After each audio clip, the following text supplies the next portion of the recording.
For those Hello, everyone, and welcome to episode 2 of the Agent on Duty podcast.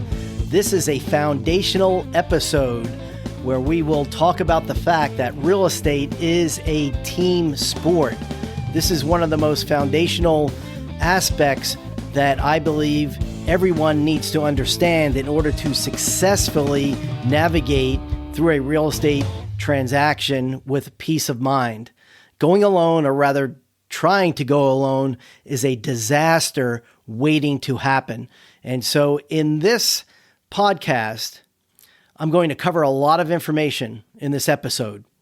And in order for you to get the most out of the information that I'm going to share, I'm going to provide a couple of resources for you at the end of this episode. And the resources are your real estate team checklist. And that's a downloadable PDF form that you can use to help put your real estate team together. And I'll also provide a complete transcript of this episode in a blog post and also a downloadable PDF document. So be sure to stay tuned till the end, and then you will find out where to get these documents, and this will help you to make the most out of this podcast in understanding that real estate is a team sport and getting your real estate team together for your real estate transaction. Before I get into the information about the team, just very quickly, I want to reintroduce myself for those of you that are new to the podcast. I am an associate broker with RE/MAX Town & Country in Canton, Georgia. And my company is called Innovative Properties Group. My website is innovativeproperties.com. And so Innovative Properties Group is a team of licensed real estate agents that I lead with my business partner, Sandra Watkins. And we have a team of agents that we train and provide resources in the real estate industry to complete transactions for our clients in North Metro Atlanta. Sandra and I also own Georgia Rental Group, which is a property management company, and we manage over 150 properties in the North Metro Atlanta area. And finally, we have an investment company, a real estate investment company called Alpha Dog Investments. And our company actually buys houses, fixes them up, and resells them on the market. Or sometimes we identify a good investment property for our landlords for them to hold as rental property, or other residential investment properties that we offer to our clients. So that's our investment company. So let's get right into the show now, talking about the team. So obviously in a real estate transaction, we start with a seller and a buyer. When a seller agrees to accept an offer from a buyer, both parties have what we call a meeting of the minds.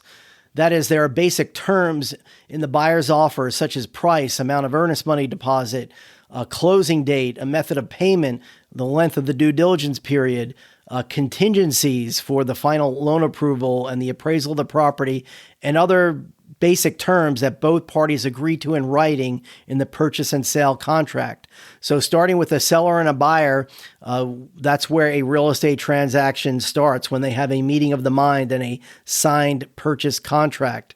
And while sellers and buyers have what we can call an adversarial relationship, it doesn't need to be an argumentative or contentious relationship, and the process can be very smooth and cordial. And even if there are difficult circumstances to navigate through and negotiations that need to take place during the due diligence period or during the transaction, these things can be done in a professional way. And although it's an adversarial relationship, it doesn't have to be a contentious relationship.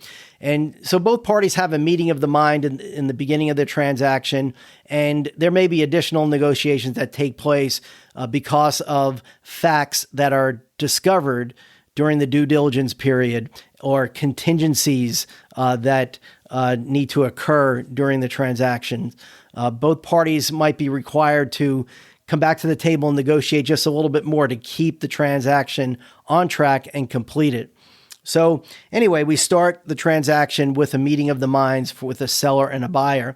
And in most cases, the other people on the team then are the real estate agents, the listing broker and the selling broker.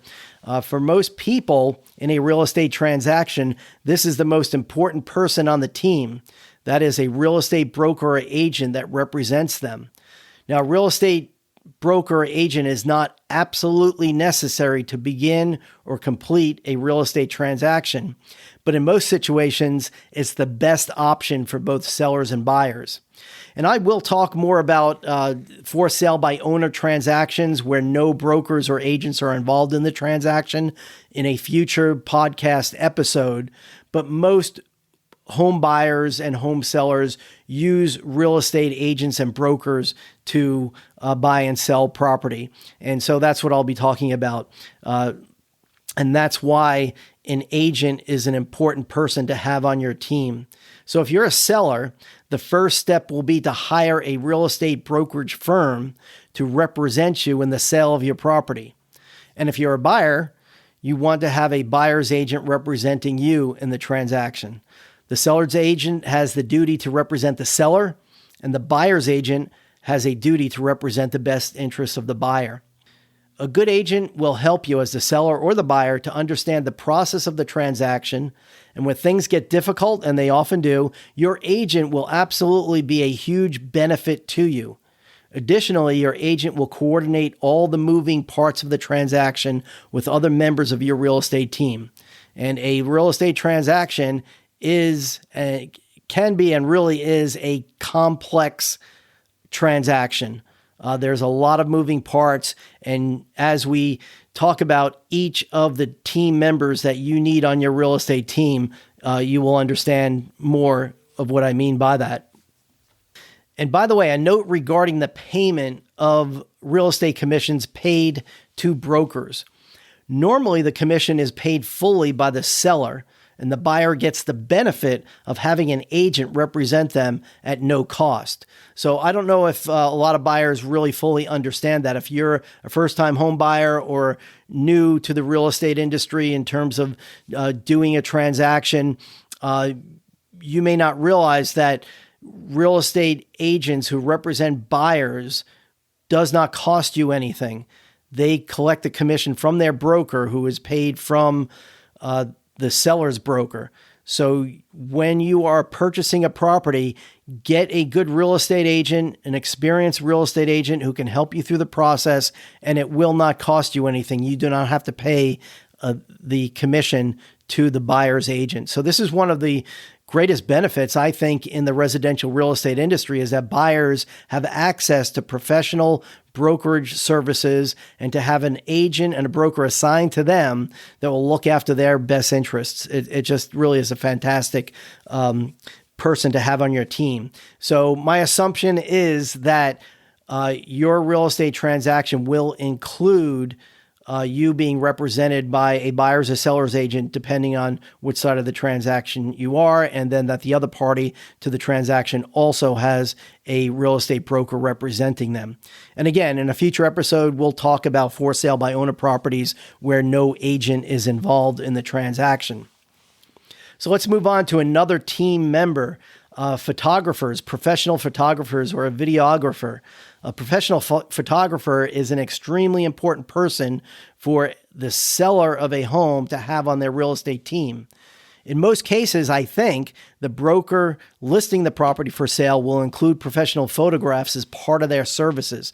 Ask your broker about that. I know in our case, we do that, and maybe that's not always the case in every region of the country. Maybe the seller has to pay for that separately, but at least in my business, we offer that to our sellers, and we provide and hire the professional photographer to take pictures. Okay, a warning about photographs.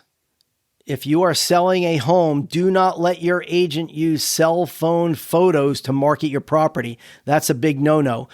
You can never get the quality of photograph that you need, even though cell phones can really take good photographs, especially in good lighting.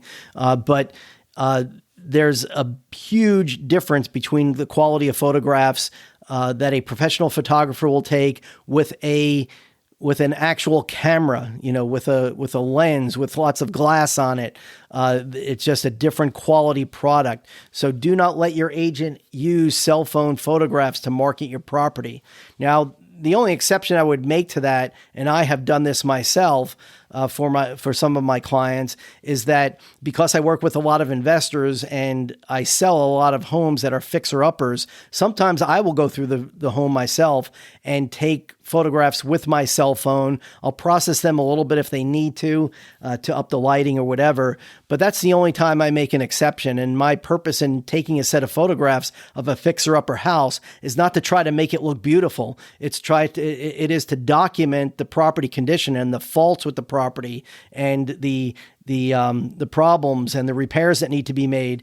And the typical buyer for this type of home is not a owner-occupant buyer that's buying their dream home. It's usually an investor or an experienced buyer who's paying cash or has access to an investment loan, and they are specifically looking for a house that's a fixer-upper, and they're not looking for beautiful photographs of a nice home. They're looking for photographs that show them the faults of the home. And so in that case, I don't really need a professional photographer for that situation. But that's very rare, and the type of home that you as a buyer will most likely be buying is not this type of home. And if you're a seller, in most cases, you're not selling a home like this, so you need to get professional photographs. A professional photographer is one of the most important people on your real estate team as a seller. And just to mention a pet peeve that I have, don't let your agent use vertical photographs. And it happens more with a cell phone because people, the way they hold their cell phone and take pictures is vertically. But a professional photographer, 90% of the photographs they will take of your home will be horizontal photographs, and that really is the standard and should be used.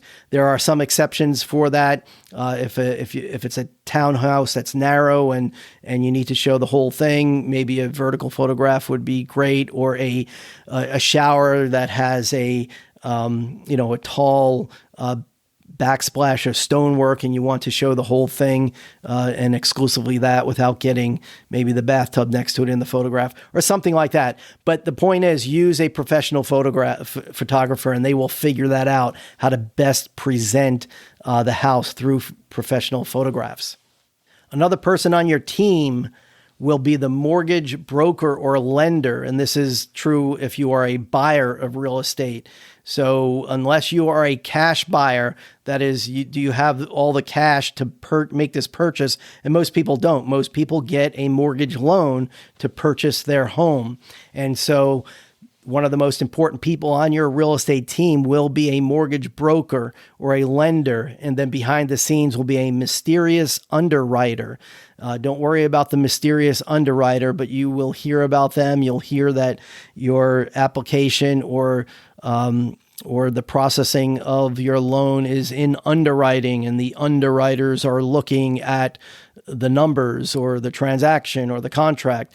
Don't worry about them. They're behind the scenes. They're part of the lender's back office that makes sure all the T's are crossed and the I's are dotted. But you will deal with the front end, mortgage broker or a person who represents the lender that will take your application and process the loan and help you through the process of getting qualified for the loan. So very important person on your team as a buyer, and unless you're a cash buyer. For most people, a mortgage is required to make a real estate purchase, and it's probably the biggest purchase you will ever make in your life, and you're taking on debt to make the purchase by getting a mortgage loan. So your lender is a super important part of your real estate team. And shop around for lenders, and I'll talk more about that in just a minute. Most buyers start with a real estate broker or agent, and your broker or agent can give you a few referrals for a mortgage lender in your area that have a good track record of processing loans for real estate transactions. Some buyers, you may start with a relationship that you have with a lender, a pre-existing relationship that you have with a lender because you've done completed transactions. Maybe your banker or where you do your banking, they also process loans, or a credit union. You may want to use them as your lender. And if you don't know a real estate agent, in many cases, the lender can refer you to a local real estate agent who will help you. But most of the time, in my experience, a buyer starts a real estate transaction with a real estate agent first, and then finds a good lender to use based on the referrals from their agent. The most important thing to keep in mind when using a lender is to shop around for a loan. Different lenders have different terms, and the fees can vary greatly from one lender to another. It's not just about the interest rate that they can offer, but there are other lender fees that are really important to compare. To give you an example of this, I had a client who was purchasing a home some years ago, and he had a lender before I met him that he wanted to use, and we were looking at homes, and he was making offers, and it was a tough market. And anyway, through the process of working with him over a period of time and actually submitting several contracts that fell through, or he actually got homes under contract and terminated them because during the due diligence period, he discovered some things about the property that he did just not want to deal with, some structural issues on one of them actually.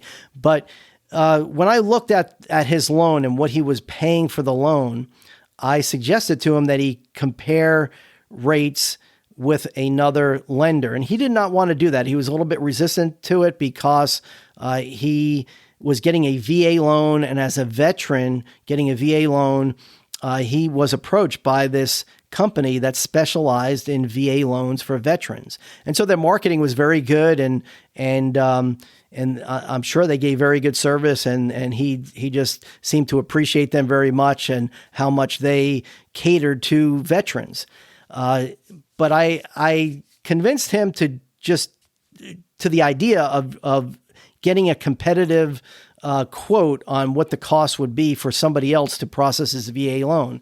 And it happened, the person that I referred him to, unbeknownst to me, happened to be someone that sat in the local branch where he did his banking. It was the same bank and same local branch. It was a national company and a nationwide bank. And the person I recommended to him actually sat in the local branch where he did his banking. So when I told him that, and when he heard who they were and where their office was, he was like, yeah, I'll go and talk to them. No problem.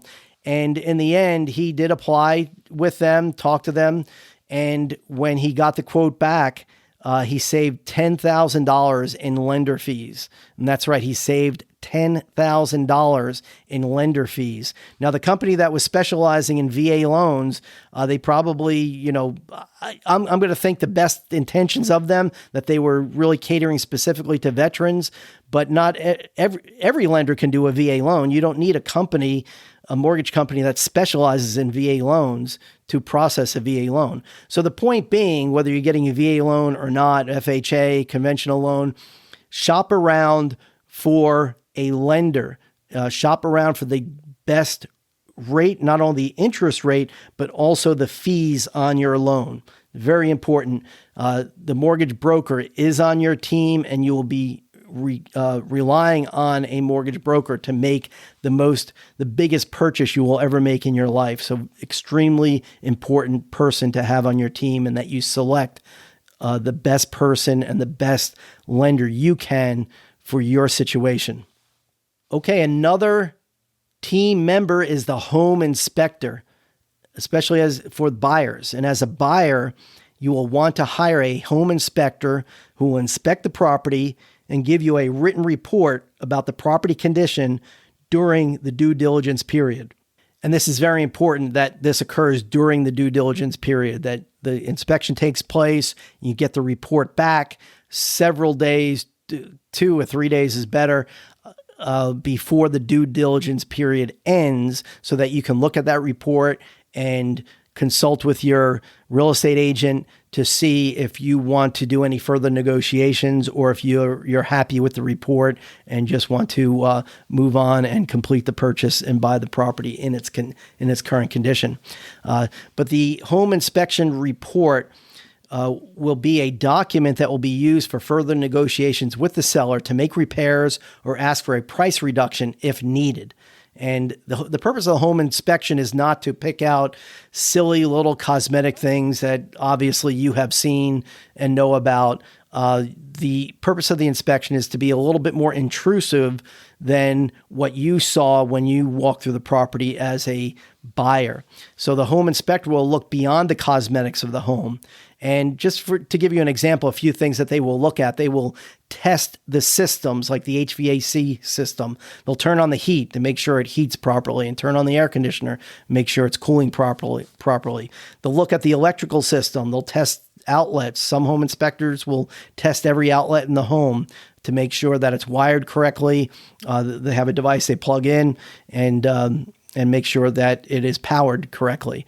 They'll test out the plumbing. They'll turn on every water faucet. They'll flush every toilet. They'll run the showers and the bathtubs. They'll check all that. Appliances are usually tested and documented. Often you'll get a photograph of the label in the appliance that shows the model number and maybe the year that it was manufactured, that sort of thing. The structure will be inspected to some degree.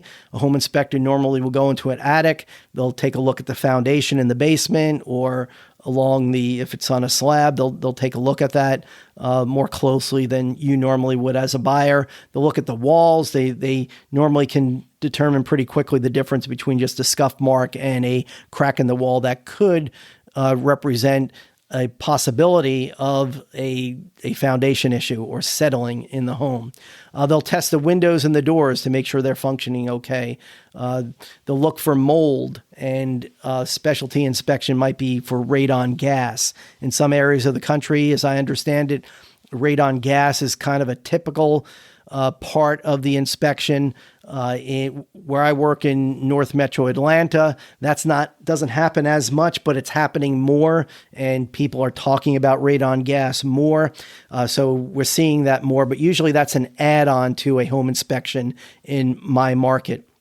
So if that's a concern, you'll want to ask for that. And when you hire a home inspector, most of them will give you options. They'll have a basic home inspection package, and then there may be options to test other things. For example, if there's a pool, they can test the pool, or they have somebody in their company that is a specialist at testing the filter and all the things involved in a pool, or other specialty things, or like doing the radon gas test, for example. If there's a concern for mold, they may have a mold company that they can send out. But in most cases, when a home inspection company finds deficiencies about the property, they will normally refer you as the buyer to check with the specialist to make sure that what they're seeing, they have a concern about, but they may not be 100% positive that what they're seeing is actually mold or a crack in the basement wall. Is that really a structural crack or just a minor cosmetic thing? The home inspector normally will err on the side of being very cautious and just documenting what they've observed, taking a photograph of it, and then giving you their professional opinion as to whether or not you should consult a specialist to take a look at what they've observed. Another thing that they'll look at especially will be things like health and safety concerns. So anything that does look like mold, they'll point that out. If a railing on the stairs is loose, they will definitely point those kinds of things out because they are considered health and safety concerns. So a home inspector is one of the most important people on your team when you purchase a property. Ask your real estate agent for a referral to at least 2 or 3 home inspection companies, and you can give them a call or go on their website and get their pricing pretty easily and make a decision. And you do want to get referrals from your real estate agent because most buyers have no or very little interaction with home inspection companies, where a real estate agent has seen many, many home inspection reports, have interacted with many different home inspectors over the years, and has a few home inspectors that they can point out to you where their clients have been very happy. And then so you can get some really good choices to find a home inspector through a referral from your real estate agent. So another person on your team could be a general contractor. Now, the home inspection report may result in a general contractor being called to the property to confirm some of the items in the report and to make repairs if they're needed. So the general contractor can be paid either by the buyer or the seller, depending on the negotiations agreed upon by both parties. For example, if something were to come up during the home inspection that is in the home inspection report, and both parties agree that, yeah, this is something that should be looked at or repaired, you can negotiate that with the seller.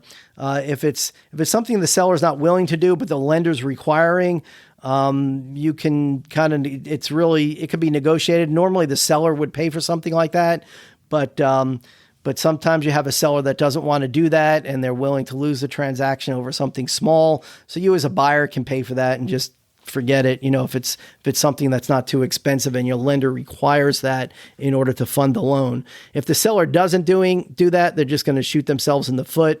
And because if you terminate the transaction, that same problem still exists for the next transaction. So many times you can get the seller to pay for the most important things, especially health and safety things that the lender requires.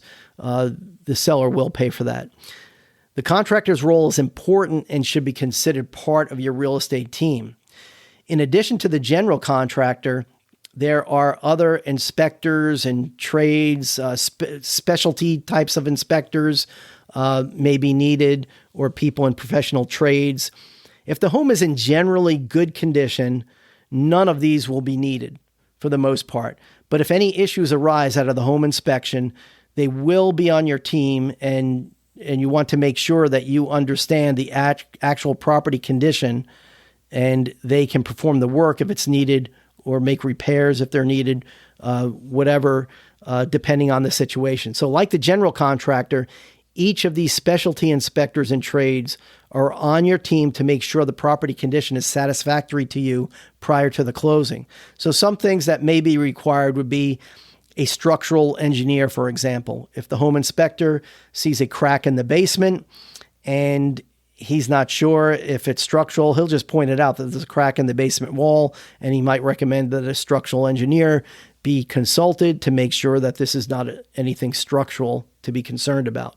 So in that case, you'll want to have a structural engineer out there to look at the crack, and if it's simply cosmetic and no big deal, the engineer will let you know. Or if it is a structural issue, they can give a recommendation of how to remediate that issue. And sometimes it might be something very simple, or it could be something very costly, and it may be big enough that you'll want to withdraw from the transaction, terminate the transaction. But that's an example of the type of specialty person that could be called upon because of what is discovered in the home inspection report. Other people might be an electrician or an HVAC contractor to make some repairs. Maybe the air conditioning is working, but for some reason it's just not getting as cold as it really should get. And so an HVAC contractor can come and maybe make some repairs, put some more Freon in, or do something, just some regular maintenance to make sure that their air conditioner is functioning optimally. A plumber could be called out, or a roofer, or a septic company, and of course, painters and flooring companies. So these are just some examples of some specialty inspectors or tradesmen that can come out and take a look at the house and give a professional evaluation. And these are people that are on your team as a buyer, or if you're a seller and you're the one calling on these people to make those repairs, to prepare your house for sale, or to remediate an issue that is discovered when a buyer has their home inspection. But as a buyer or a seller, you'll benefit by a general contractor and the specialty tradesmen that come out to look at the property and make repairs, because they are doing work on the property so that both parties are satisfied and can complete the transaction. Another person on your team is an appraiser. Now, the appraiser is working for the lender, but is an important part of the buyer's team because they will confirm that you are not overpaying for the property. The lender will not fund the loan unless the property is appraised for at least the purchase price. And as a buyer, you won't have control over who the appraiser is, but you'll be paying the lender for the cost of the appraisal.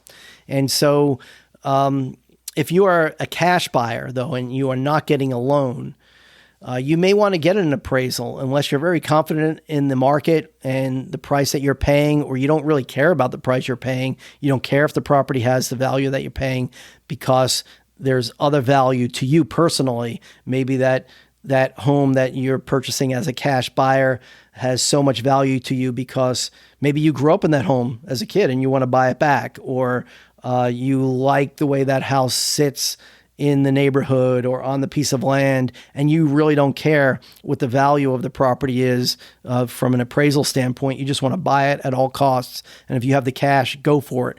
But if you are not in that situation, as most property buyers are not, and cash buyers who are not using a mortgage lender to get a loan, you may want to get an appraisal anyway to make sure that you are not overpaying for the property. If you are getting a mortgage loan, the lender is going to require you to have the property appraised. And so an appraiser is an independent licensed individual who's crunching a lot of data and numbers in order to come up with a reasonable determination of the value of the property. So an appraiser, although as a buyer, you're not going to hire them directly, you're not necessarily going to ever meet them or know who they are. They are on your team, and they're working on the lender's behalf, but they're working on your behalf as well because they're doing an independent valuation of the property to make sure that the lender is not loaning the money, more money than the property's worth. But in your situation as the buyer, that helps you too, that you're not going to get a loan if you are overpaying for the property. So an appraiser is on your team. Insurance, yes, property insurance. That's another person on your team is an insurance agent.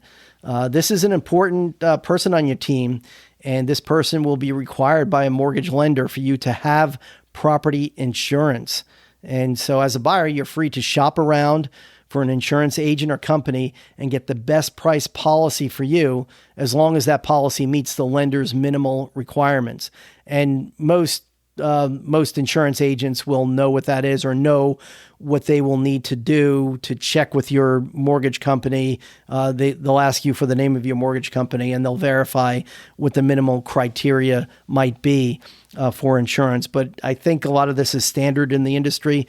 But anyway, you have the right to hire your own insurance agent and shop around for the best insurance policy you can get. So that will be your responsibility to do that. And in many cases, you might get the best deal with a company that is doing your car insurance, your automobile insurance, for example, or if you are selling a house and have homeowners insurance on a house that you're selling, that same company may be able to give you the best rate that you can for the insurance on the home that you're purchasing. So keep that in mind. If not, you may want to ask your real estate agent for a referral to one or two, always at least two, maybe even three insurance agents so you can check and shop around for the best policy for you. Another person on your team is a title company or a closing attorney, or sometimes called an escrow company. Now, here in the North Metro, in the Atlanta area, I don't know if it's this way throughout all of Georgia. Actually, it is throughout Georgia. Closing attorneys are required to do a real estate closing. But in other areas of the country, you may go to what's called a title company will do the closing, and there'll be attorneys involved with the title company. But when you sit down to sign the paperwork, in some areas of the country, it may not actually be an attorney at the table that's conducting the closing and pushing the papers in front of both parties and explaining things. But in Georgia, it's a closing attorney. But the offices of a closing attorney and a title company and an escrow company, from my perspective, they pretty much perform the same duty, and they are a key person on your team. So a title company or a closing attorney is involved in the transaction on day one, normally, because as soon as we have a meeting of the minds between a buyer and seller, your real estate agent will send the completed signed purchase contract to the closing attorney's office or the title company's office, and they will open up a file, and that company or that attorney will be involved in the transaction from the time they get the contract to the day that it closes and you sign the paperwork and take possession of the property. In the state of Georgia, the buyer selects the closing attorney. So as a buyer, unless you have a lot of experience buying homes in the same location, you probably don't know a good real estate attorney in your area. So you'll have to rely on your broker or your agent to refer you to a local closing attorney who will handle the transaction. And so it's super important. A real estate attorney will be a part of your team, or a title company, depending on which area of the country you live in, which state you're in. This is a necessary team member for you as a buyer and also the seller as well. But the real estate transaction cannot take place without a company like this, and in Georgia cannot take place without a closing attorney. So the title company is involved in the transaction from day one, when they are sent the contract by your real estate agent, till the last day, the day of closing, when the transaction is completed. So they are a super important member of your real estate team. The closing attorney is responsible for making all the legalities of the transaction complete. And while they actually represent the lender, at least in Georgia again, they really are on everyone's team. Everyone benefits from the work performed by the closing attorney or the title company. They make sure that the seller actually owns the property and that they have a right to sell it. That's very important. This is usually referred to as a clear title. And there's many other technical details regarding title that we'll have to leave for another episode in a future podcast. But this is an important and good thing. And by the way, you'll be getting title insurance when you purchase your property, but this also will be discussed in a future podcast. So the closing attorney follows the lender's instructions. And so the lender will give instructions to the attorney, and the attorney will make sure that the buyer signs all the paperwork needed to complete the transaction, so the lender will wire the funds to the attorney's office. And so the attorney is doing the work of the lender on behalf of the lender to make sure you as a buyer get everything signed, and you as a seller sign that deed, and all the paperwork is completed. And so this is a critical component of every real estate transaction, and is a super important person to have on your team. And if you are living locally in the area where you're buying, or even if you're from out of state, you'll be interacting on a number of occasions with the closing attorney's office and the title company's office. You'll be wiring your funds to that office, and there's a lot of things you need to be careful about when wiring funds, but that's an issue for another podcast. So the closing attorney will collect and disperse the funds, and it's going to be a payday for the seller and a possession of a new home for the buyer. And of course, the real estate brokers get paid too, and sometimes the buyer even gets a refund. So everyone is happy on closing day. And this happens at the closing attorney's office, or the title company's office, or the escrow company's office, whichever terminology you use. A final word about a closing attorney. In my market, the parties to the transaction do not usually hire their own individual attorney. So again, we said when a buyer gets a loan, the closing attorney represents the lender. And so most sellers and buyers do not independently go and get their own real estate attorney. But if you have a special you can hire your own real estate attorney to review the contract and other aspects of the transaction. In most typical transactions, I find it's not necessary to take this extra step and incur the extra cost. If it's a typical home sale and purchase, the real estate industry has really streamlined the process, in my opinion, and the closing attorney is probably the only attorney you'll need involved in the transaction. And a big exception to that would be if you have inherited property or you have a financial situation where you'll need an accountant or a financial advisor involved in it, and you are in a tax bracket or you're concerned about a certain tax bracket and a complexity of the transfer of the property. There are situations where you as an individual, whether you're a buyer or a seller, may want to hire your own individual real estate attorney that represents you in ways that a real estate agent cannot do. That's the only situation where I would say you may want to look at getting your own real estate attorney. But otherwise, the process seems really streamlined in the real estate industry, and the closing attorneys representing the lenders just make the process very smooth, and they do make sure that the seller really owns the property and that all the legalities are followed. And so in a typical home sale, that's the only attorney that you'll need to use. So finally, let's talk about another team member is a surveyor. Now, a surveyor is not always used, and often a new survey is not performed in a typical neighborhood when you purchase a home, especially if it's what we call a platted subdivision that's on record at the courthouse, and especially if it's fairly recent, there's no need to get a survey. But a survey may be needed if it's uncertain where the property line is, or if it has been a long time since the last survey of the property, and if the exact area needs to be determined, that is the acreage, how many acres is the property. If some of those things are not known, then a land survey makes a lot of sense.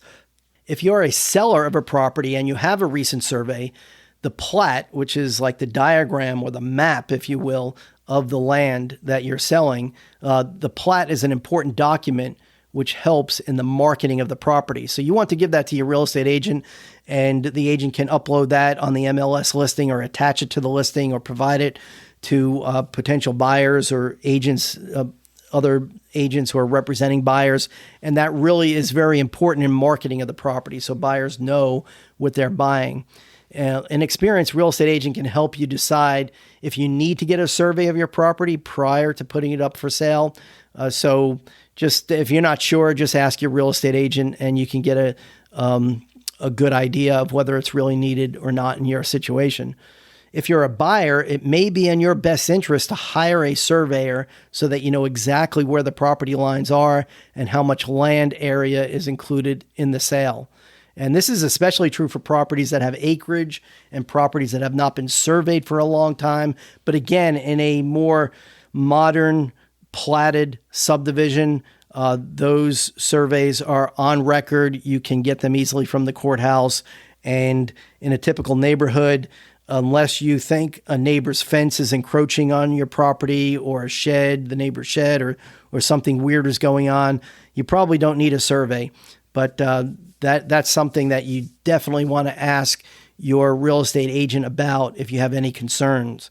A couple of examples recently that I've been involved in where a survey was really important. We found out in one transaction that 3 acres was actually 4 acres, and a survey had not occurred on the property for 50 years. And for 50 years, the tax record said it was 3 acres. And then when the buyer had the survey done, it turns out it was 4 acres. So maybe 50 years ago, they just wrote in the wrong number. So anyway, that's an example where a survey is really important.